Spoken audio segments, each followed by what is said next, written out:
موزوں پر مسح کا کیا حکم ہے؟ موزے اگر چمڑے کے ہیں تو اس میں کوئی اختلاف نہیں ہے. اب پرانے زمانے اب بھی چمڑے کے موزے ہوتے ہیں، وہ جو کھینچ کر کے چڑھا لیتے ہیں، اور تو اس میں آدمی 24 گھنٹے گھر میں رہ کر کے اور سفر میں 3 دن 3 رات. لیکن یہ کپڑوں کے موزوں پر لوگ کہتے ہیں کہ مسح جائز ہے، لیکن صحیح یہ ہے کہ کپڑے کا موزہ جس حالت میں بھی ہو، یعنی کہ ہلکا ہو یا موٹا ہو، اس پر مسح جائز ہے. صحابہ کرام رضوان اللہ علیہم اجمعین، پیارے رسول نے ان کو غزوہ بنی مصطلق میں بھیجا، سردی کے دن، سردی کا علاقہ تھا، تو آپ نے حکم دیا. صحابی کہتے ہیں ہمیں حکم دیا، آرڈر دیا، یعنی کہ جائز کہا. اور پھر اس کے بعد تساخین کا لفظ، موزے کا لفظ نہیں ہے.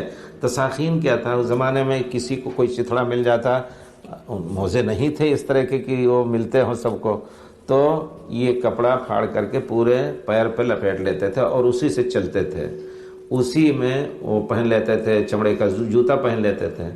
پیارے رسول نے اس پر مسح کرنے کا حکم دیا تھا. تو اور کبھی اس میں یہاں تک کہ پھٹ گئے تھے، صحابی کہتے ہیں پھٹے ہوتے تھے، ہم اس پر مسح کرتے تھے. جب جمع کیا جائے تو بڑی اطمینان کی بحث ملتی ہے کہ صحابہ کے اقوال، جو اعمال فعل پیارے رسول کے زمانے میں ہمارے لیے سنت ہیں. تو صحابی نے صاحب کہا کہ کبھی کبھی پھٹے ہوتے تھے، خرق ہوتا تھا، ہم اس پر مسح کرتے ہیں، کیونکہ وہ جو پریشانی ہے نکال کر کے پھر سے باندھنا یا پہننا، وہ پریشانی ہے ہر حالت میں.